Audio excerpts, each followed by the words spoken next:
Hi friends, வணக்கம். என் பேர் Abhi. Welcome to Indian recipes Tamil. நம்ம இன்றைக்கி எல்லாருக்கும் ரொம்ப பிடிச்சமான சோயா நகட்ஸ் எப்படி பண்ணுறதுன்னு பார்க்க போகிறோம். சோயா சங்க்ஸ் வச்சு என்ன ரெசிபி பண்ணாலுமே ரொம்பவே டேஸ்ட்டாக இருக்கும். முக்கியமாக குழந்தைங்களுக்கு ரொம்பவே பிடிக்கும். இது ரொம்ப சத்தான ரெசிபியும் கூட. இது செய்கிறதும் ரொம்ப ஈஸி. ஈவினிங் டைமில் டீ கூட வச்சு சாப்பிட்றதுக்கு நல்ல முறுமுறுப்பாக ரொம்பவே டேஸ்ட்டாக இருக்கும். வீட்டில் இருக்க குறைவான பொருட்கள் வச்சு ரொம்ப சுலபமான ஒரு ரெசிபி பார்க்க போகிறோம்.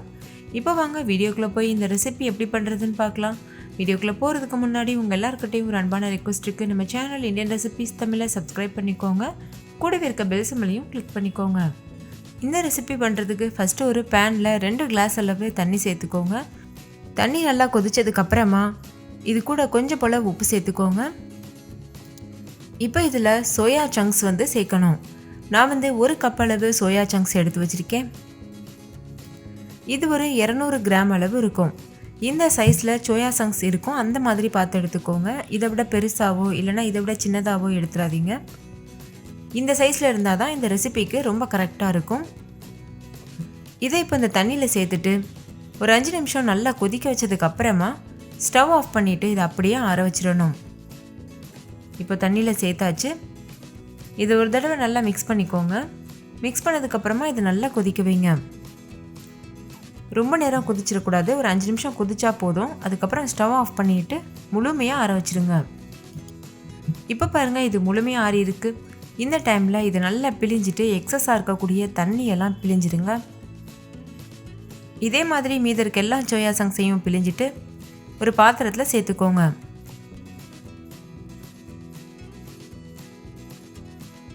தண்ணி கொஞ்சம் கூட இருக்கக்கூடாது. நல்லா எந்த அளவு முடியுமோ அந்தளவு நல்லா பிழிஞ்சிக்கோங்க. எல்லா சோயா சங்க்ஸையுமே நம்ம சேர்த்தாச்சு. சேர்த்ததுக்கப்புறமா இது கூட 2 டேபிள் ஸ்பூன் அளவு கெட்டியான புளிக்காத தயிர் சேர்த்துக்கோங்க. இது கூடவே ஒரு 1/2 டீஸ்பூன் அளவு காஷ்மீரி மிளகாய்த்தூள் சேர்த்துக்கோங்க. இல்லை நார்மல் மிளகாய்த்தூள் கூட சேர்க்கலாம். 1/4 டீஸ்பூன் அளவு மஞ்சள் தூள், 1/2 டீஸ்பூன் அளவு மல்லித்தூள், ஒரு கைப்பிடி அளவு கசூரி மேத்தி. கசூரி மேத்தி இல்லைன்னா நீங்கள் ஒரு கைப்பிடி அளவு கொத்தமல்லி இலை கூட சேர்க்கலாம். தேவையான அளவு உப்பு சேர்த்துக்கோங்க. 1/2 டீஸ்பூன் அளவு இஞ்சி பூண்டு விழுது. இதெல்லாம் சேர்த்ததுக்கு அப்புறமா நல்லா இதை ஒரு தடவை மிக்ஸ் பண்ணிக்கோங்க. இந்த மசாலா தயிர் எல்லாமே சோயா சங்க்ஸோட நல்லா மிக்ஸ் ஆகணும். அந்த அளவுக்கு நல்லா கலந்துக்கோங்க. ஒருவேளை இது ரொம்ப ட்ரையாக இருக்க மாதிரி தெரிஞ்சிச்சுன்னா தண்ணி சேர்க்கக்கூடாது. தயிர் சேர்த்து மிக்ஸ் பண்ணிக்கலாம். இப்போ இதை மூடிட்டு 1/2 மணி நேரம் ஊற வச்சுருங்க. 1/2 மணி நேரத்துக்கு அப்புறமா ஓப்பன் பண்ணி பார்க்கலாம். இப்போ இது நல்லாவே ஊறி இருக்கு. இப்போ இது கூட மற்ற எல்லா பொருட்களும் சேர்க்கணும். 2 டேபிள் ஸ்பூன் அளவு அரிசி மாவு சேர்த்துக்கோங்க. அரிசி மாவு சேர்க்கறதுனால நல்ல முறுமுறுப்பாக இருக்கும். 1 டேபிள் ஸ்பூன் அளவு கடலை மாவு. இதெல்லாம் சேர்த்ததுக்கப்புறமா நல்லா மிக்ஸ் பண்ணிக்கோங்க. நான் சொன்னது போல் இது ரொம்ப ட்ரையாக இருந்ததுன்னா கொஞ்சம் போல் நீங்கள் தயிர் சேர்த்து மிக்ஸ் பண்ணலாம். ஆனால் தண்ணி மட்டும் சேர்க்கக்கூடாது. ரொம்ப ட்ரையாக இருந்தது, அதனால் நான் 1 டேபிள் ஸ்பூன் அளவு தயிர் சேர்த்து நல்லா மிக்ஸ் பண்ணியிருக்கேன். இப்போ இது கரெக்டான கன்சிஸ்டன்சியில் இருக்குது. இப்போ இதை நம்ம எண்ணெயில் போட்டு பொரிச்சு எடுத்துடலாம். பக்கோடாலாம் செய்வோம்ல, அந்த மாதிரி பொரிச்செடுக்கணும். இப்போ பாருங்கள், பொரிக்கிறதுக்கு எண்ணெய் நல்லா சூடாக இருக்குது. நல்ல எண்ணெயை சூடு பண்ணிவிட்டு அதுக்கப்புறம் மீடியம் ஃப்ளேமில் வச்சுட்டு ஒவ்வொரு சோயா சங்க்ஸாக இது போல் சேர்த்துட்டு 2 பக்கம் திருப்பி விட்டு பொரிச்சு எடுத்துக்கோங்க. இடையிடையில் லோ ஃப்ளேமில் வச்சுக்கலாம். இடையிடையில் இது போல் கலந்து விட்டுட்டே இருங்க. நல்ல ஒரு கோல்டன் ப்ரௌன் கலர் வந்ததும் இதை வெளியில் எடுத்துடணும். இந்த ரெசிபி நார்மலாக நம்ம பக்கோடா வடை இதெல்லாம் செய்கிறத விட ரொம்பவே ஈஸியான ஒரு ரெசிபியாக இருக்கும். நீங்கள் கண்டிப்பாக ட்ரை பண்ணி பாருங்கள்.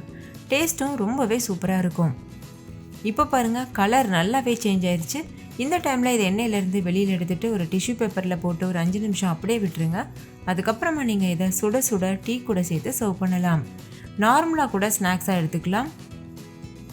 இதே மாதிரி மீதி இருக்க எல்லா சோயா சங்க்ஸையும் பொரிச்சு எடுத்துடணும். முடிஞ்ச அளவு மீடியம் ஃப்ளேமில் லோ ஃப்ளேமில் இந்த மாதிரி வச்சு பொரிச்செடுக்க பாருங்கள். இல்லைன்னா ரொம்ப கரிஞ்சு போயிடும். எல்லா பேட்ச் சோயா சங்க்ஸையும் பொரிச்சு எடுத்ததுக்கு அப்புறமா கடைசி பேட்ச் வெந்துட்டுருக்கோம்ல, அந்த டைமில் ஒரு கைப்பிடி கருவேப்பிலை, 2 பச்சை மிளகாய் இதெல்லாத்தையும் சேர்த்துட்டு நல்லா வறுத்துட்டு அந்த பேட்சோடு சேர்த்து அப்படியே வெளியில் எடுத்துருங்க. கருவேப்பிலையோட ஃப்ளேவரோட அந்த மிளகாயும் சேர்ந்து ரொம்பவே சூப்பராக இருக்கும். மிளகாயை எண்ணெயில் போடும்போது ரொம்ப முக்கியமாக கவனிக்க வேண்டிய விஷயம், அதை 2 கீறிட்டு போடுங்க. முழுமையாக அப்படியே நம்ம சேர்த்துட்டோன்னா எண்ணெயிலேருந்து அது வெடிக்கிறதுக்கு வாய்ப்பு இருக்குது. ஸோ அந்த டைமில் நம்ம கவனமாக பண்ணணும். ஆனால் கீறிட்டு போட்டிங்கன்னா அது வெடிக்காது. அவ்வளோதான், நம்மளோட டேஸ்டியான கிறிஸ்பியான சோயா சங்க்ஸ் சூப்பராக தயாராகிருச்சு. ஃப்ரெண்ட்ஸ், கண்டிப்பாக நீங்கள் வீட்டில் இந்த ரெசிபியை ட்ரை பண்ணி பாருங்கள். ட்ரை பண்ணிவிட்டு உங்கள் எக்ஸ்பீரியன்ஸ் எப்படின்றதுன்னு கமெண்ட்லேயும் கூட ஷேர் பண்ண மறந்துடாதீங்க. இந்த ரெசிபி சாஸ் கூட வச்சு சாப்பிட்றதுக்கு, அதுக்கப்புறமா தேங்காய் சட்னி கூட வச்சு சாப்பிட்றதுக்கெலாம் ரொம்பவே சுவையாக இருக்கும். இல்லை பிளெயினாக அப்படியே கூட சாப்பிட்லாம். ஓகே ஃப்ரெண்ட்ஸ், இந்த வீடியோ உங்கள் எல்லாருக்கும் ரொம்ப பிடிச்சிருக்கும்னு நம்புகிறேன். பிடிச்சிருந்தா லைக் பண்ணுங்கள், உங்கள் ஃப்ரெண்ட்ஸ் கூட நிறைய ஷேர் பண்ணுங்கள். ஸோ அவங்களும் பார்த்து பயன்பெறட்டும். இன்னொரு சூப்பரான ரெசிபியோடு நான் உங்களை சந்திக்கிறேன். அதுக்கு முன்னாடி நம்ம சேனல் இந்தியன் ரெசிபீஸ் தமிழை சப்ஸ்கிரைப் பண்ணிக்கோங்க. கூடவே இருக்க பெல் சிம்பலையும் கிளிக் பண்ணிக்கோங்க. தேங்க்யூ, பாய்.